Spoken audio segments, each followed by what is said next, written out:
Hello everybody and welcome back.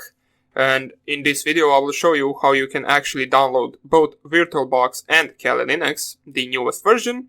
But if you have the older version, that one will work as well, I believe, even though you actually want to keep everything updated.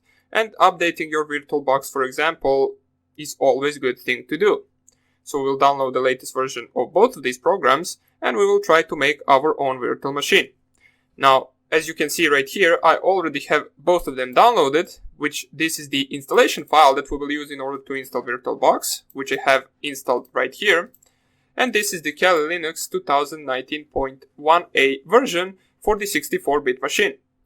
So, in order for you to actually download these two files, you need to go to these websites right here. So, one of them is kali.org/downloads. And there you will have the newest version of Kali Linux available at the current moment.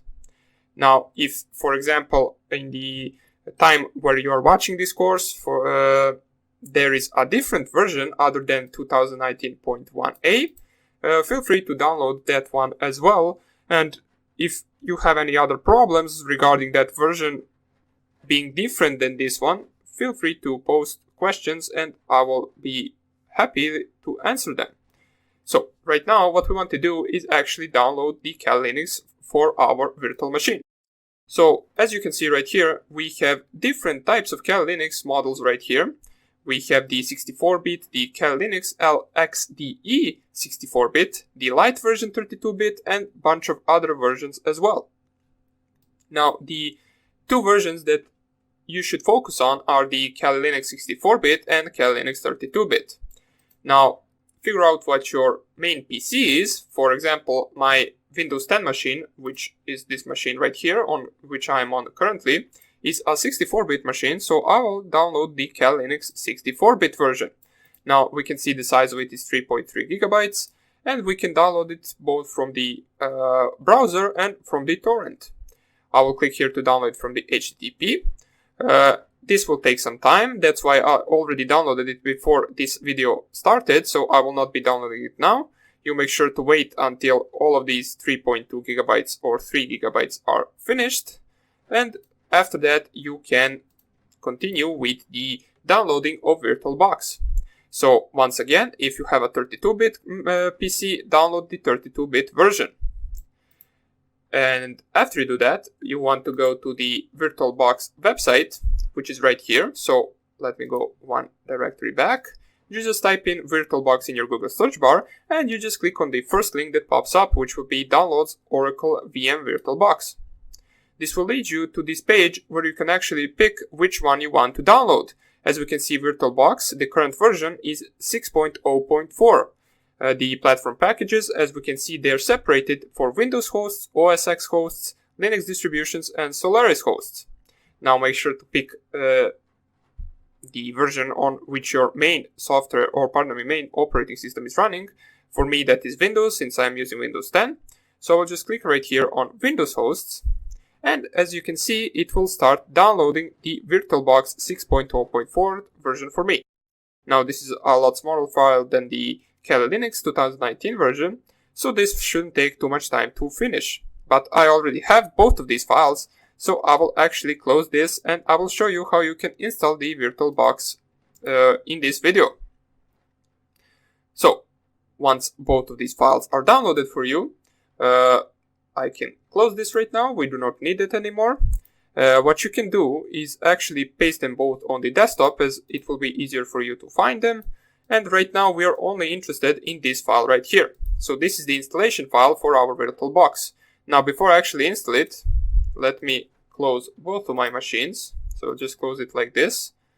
This is just a virtual machine and this is the actual interface of our VirtualBox, which I will show you just in a second, right after I show you how you can install it. So what you want to do is double click the installation file. It will say preparing to install, and basically all you want to do is just click next on every question it asks you. So right now, if I click here next, this part right here is something you won't have. Now I have this because I already have VirtualBox installed, so it asks me modify, repair, or remove installation, since it can't really install it twice. So I will just remove my current VirtualBox. I will just click here remove. As I said, you will not have any of that. You can just proceed to the next step. I will click here yes. It will remove my VirtualBox. Currently, as we can see right here, it should be removed any second. And right after that finishes, I will show you the true process of installing VirtualBox, which will be basically just clicking next on every step. As we can see, I don't longer have the VirtualBox right here, so I will just click here finish. I will double click this once again, and we can see I will just go next on every step. So create start menu. If this is not checked for you, make sure to check it, so it actually creates a desktop icon for you on your own desktop, so you can actually easily navigate to the VirtualBox. So just click here next, proceed with the installation, yes, and then install. This shouldn't take too long. It will prompt you for the administrator password. Basically, if you allow this application to make changes, you press yes, and this will download in just 10 or 20 seconds or something like that, and you will be good to go. Then you can open the VirtualBox and we can proceed to the actual creation of our Kali Linux virtual machine. So it has finished. As we can see, we want to check right here Start Oracle VM VirtualBox after installation and click here Finish. Now we wait for the window to open up. This is the same window you saw previously. And this is something that you won't really have. So all of these are virtual machines that I actually created before. You will not have any of these if you are currently installing the VirtualBox for the first time.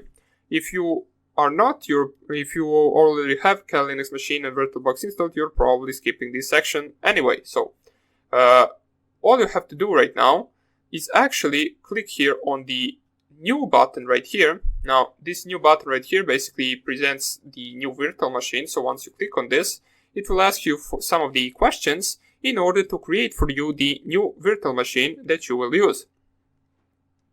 So right here, you can name the machine anything you want. This is basically the name of your machine. I will name it Python Ethical Hacking. Doesn't even matter, you can name it anything you want. What I will do right here is, this is the important part. In the type, you want to select the Linux, since we are using the Linux operating system.